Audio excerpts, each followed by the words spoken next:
Zhao Xintong is back in the headlines, but not for the reasons anyone expected. After serving a 20-month ban for his involvement in the huge Chinese betting scandal, he's found himself in the middle of another snooker controversy. Now that Zhao's returned to the sport, he's got some serious ground to make up. But his comeback is stirring up more than just a few raised eyebrows. Is it fair for him to jump straight back into the top ranks after all that time off? And what does this mean for snooker's future?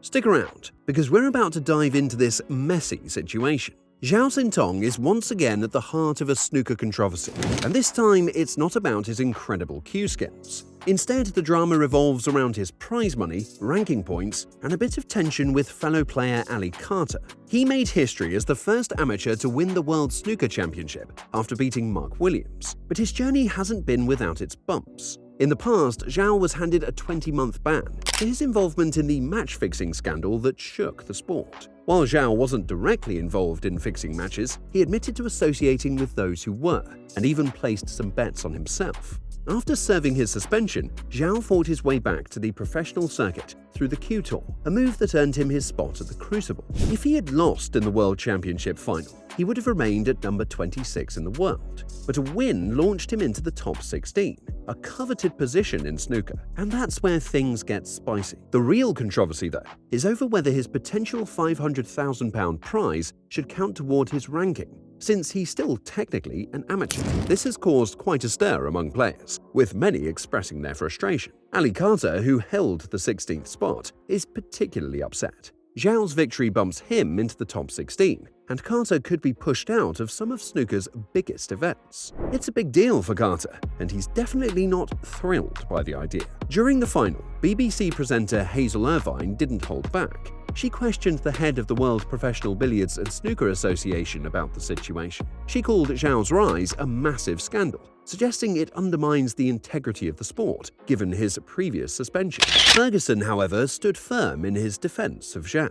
He pointed out that Zhao had served his suspension, paid his fine, and followed the right steps to re-enter the sport. He acknowledged that Zhao had made mistakes, but stressed that there was always a path to redemption for young players who stray off course. He was welcomed back with open arms and had earned his chance to compete again, but things didn't end there. Irvine brought up how Zhao's rise could affect players like Carter, who might lose out on places in major tournaments. Ferguson understood Carter's frustration, acknowledging that snooker's ranking system allows for quick turnarounds, where players can go from obscurity to the top in no time. While that might make the sport exciting, it also creates some uncomfortable situations, like the one Carter now finds himself in. But also a massive scandal within the sport. 10 players were banned, and Zhao was amongst them. He had the most lenient sentence. He was not convicted of match fixing himself, never did so, but he did place bets for other people. He got a 20-month sentence. He served his time. How does the sport feel about his return and how he has emerged thereafter? Yeah, I mean, it is important to talk about it and very openly. We're not a sport that's actually shied away from our problems. We're a sport that's gone out publicly and said we've got a problem. We're going to clean it up, and we did. Zhao, as you said, has served his time. He's back here. He's paid his fine. And he's also done the right thing. He was full of remorse from day one.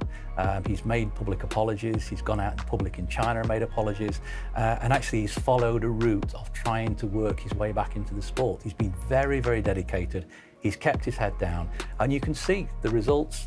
There's a man that is prepared to the finest standard. He's prepared his mind, and he's prepared to face the public again. BBC presenter Ken Doherty didn't hold back when chatting about the chaos brewing in the snooker world. He looked like a man who's seen a few cue battles in his time, and this one wasn't even on the table. He revealed that many players are seriously upset about Zhao Xintong's prize money and ranking points, which count toward his official standing. The big question on everyone's mind: how is it fair that Zhao, who was previously an amateur, gets to keep all those points, especially after he wins the World Championship?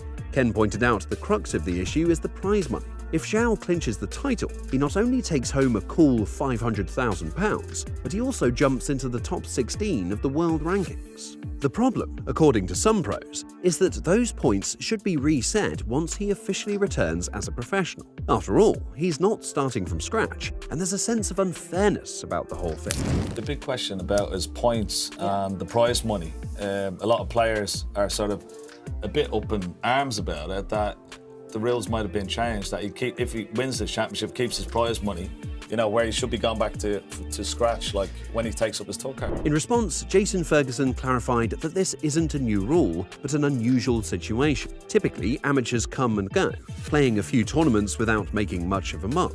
But Zhao Xintong, he made history by breaking into the top 64, earning his professional status back.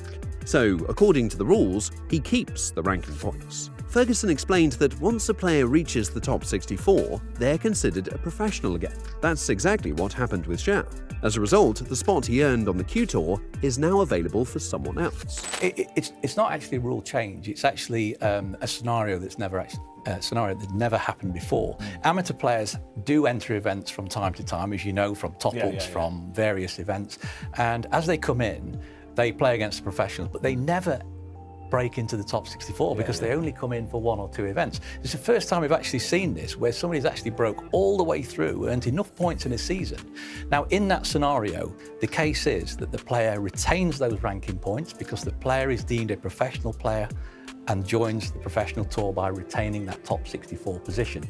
So the place that's earned from the Q Tour is now a vacant place, and the potential to top up there is also available.